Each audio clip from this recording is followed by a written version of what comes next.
ગુજરાત ન્યૂઝમાં આપનું સ્વાગત છે। વડોદરા એલસીબીનો સપાટો। દિલ્હી મુંબઈ એક્સપ્રેસ હાઈવે પરથી 69 લાખનો દારૂ ભરેલો આઈસર ટ્રક ઝડપાયો। વડોદરા લોકલ ક્રાઇમ બ્રાન્ચ દ્વારા કડક પેટ્રોલિંગ અને સઘન તપાસ ઝુંબેશના ભાગરૂપે દિલ્હી મુંબઈ એક્સપ્રેસ હાઈવે પરથી વિદેશી દારૂનો જંગી જથ્થો ઝડપી પાડવામાં આવ્યો છે। પોલીસની આ મોટી કાર્યવાહીમાં હાઈવેના માધ્યમથી થતી લાખો રૂપિયાના દારૂની હેરાફેરીના એક મોટા નેટવર્કનો પર્દાફાશ થયો છે। પ્રાપ્ત માહિતી અનુસાર એક્સપ્રેસ વે પરથી પસાર થઈ રહેલા એક શંકાસ્પદ આઈસર ટ્રકને પોલીસે અટકાવવાનો પ્રયાસ કર્યો હતો।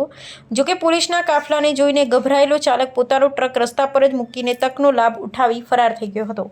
પોલીસે ટ્રકની તલાશી લેતા તેમાંથી વિદેશી દારૂની 1152 પેટીઓ મળી આવી હતી, જેની અંદાજિત કિંમત 69 લાખ રૂપિયા આંકવામાં આવી છે। આ દારૂના જથ્થા સાથે પોલીસે આઈસર ટ્રક સહિત કુલ 84 લાખ રૂપિયાનો મુદ્દામાલ જપ્ત કરી કાયદેસરની કાર્યવાહી હાથ ધરી છે। આ સમગ્ર પ્રકરણમાં ભાદરવા પોલીસ મથકમાં ગેરકાયદેસર ગુનો દાખલ કરવામાં આવ્યો છે અને ફરાર થઈ ગયેલા ટ્રક ચાલકને તેમજ આ દારૂનો જથ્થો ક્યાંથી આવ્યો હતો અને કોને પહોંચાડવાનો હતો તે દિશામાં સઘન તપાસના ચક્રો ગતિમાન કરવામાં આવ્યા છે।